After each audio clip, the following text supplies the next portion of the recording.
Okay, hi, this is Michael again, and I noticed something weird once I went back upstairs. I started getting really cold, and I think it's because because I was sweating, and the house's central air kicked in, and I don't know, I just started getting really cold, and um I was noticed that I just remembered that when I had some thinking on the subject of heat and generating heat, free energy wise, I remembered that when I had diodes hooked up to resonators, like the Joe cell and the Orgonite stuff, they tended to put off heat. One of the things I did was a while back was I made these pyramids um, out of resin and sand, and they had crystals in them and everything. And so they were basically Orgonite, but they just had sand instead of metal, and they worked perfectly fine, just like regular Orgonite. My dog is just down here, and and they just were sand instead of aluminum.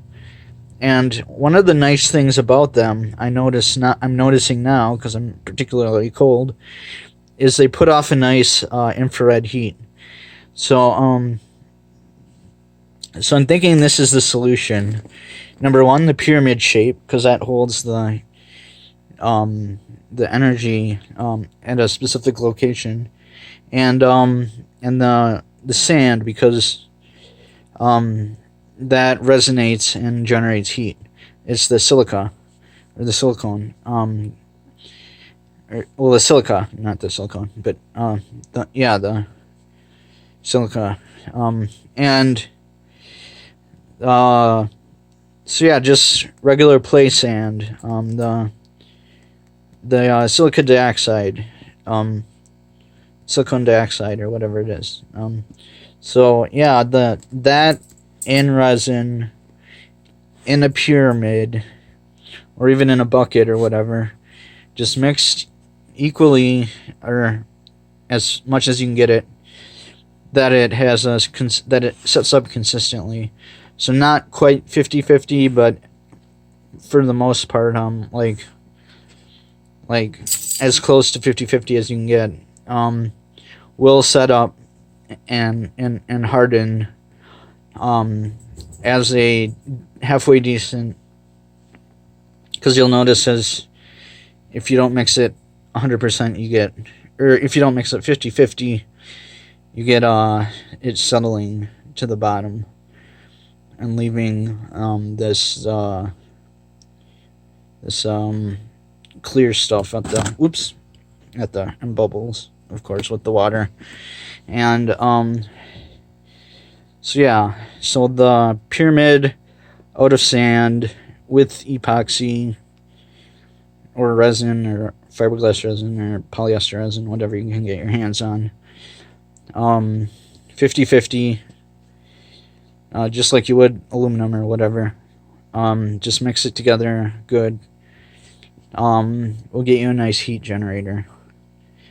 And it works just like infrared, just like the sun. And it will cost you absolutely nothing to run. And it will work in a nuclear winter with a grid down situation and everything. Or as close as you can get to a grid down situation. So thanks for watching. This is Michael Ellis, and we will see if this works in real life. In a grid down situation, if we can grow fruit trees and stuff with a pyramid out of sand and I actually have a bucket cloudbuster that I can use in the house. The other one outside is covered with hops leaves, hops vines. So I have one in the garage I'll bring in, and I'll set up with a bunch of planters around it. and I'm gonna set this up somewhere. Maybe I'll mount it on the spacer. I'm gonna make a spacer for that, and I'll mount it on the spacer for the cloudbuster, so it'll be in the middle for everything, so it's radiating heat out to all my planters. So yeah, we'll see. I don't know, it's nice and warm in front of this thing. So yeah, it's like infrared. It heats you. You can feel your back cold, like you're in front of a fire. Your back gets cold from the sweat, but right in front of you, it's like nice and dry and hot. So it's a nice dry heat. So, you know, just like the pyramids in Egypt, it's nice dry heat, like the desert. You know, like, and I was thinking, you know, with every climate that's hot, you have the presence of sand. And it's just weird like that. The presence of sand with every dry, hot, or even moist, hot climate, you always have a large presence of sand. So I just noticed that. It's kind of weird. So, okay, thanks for watching. This is Michael Ellis.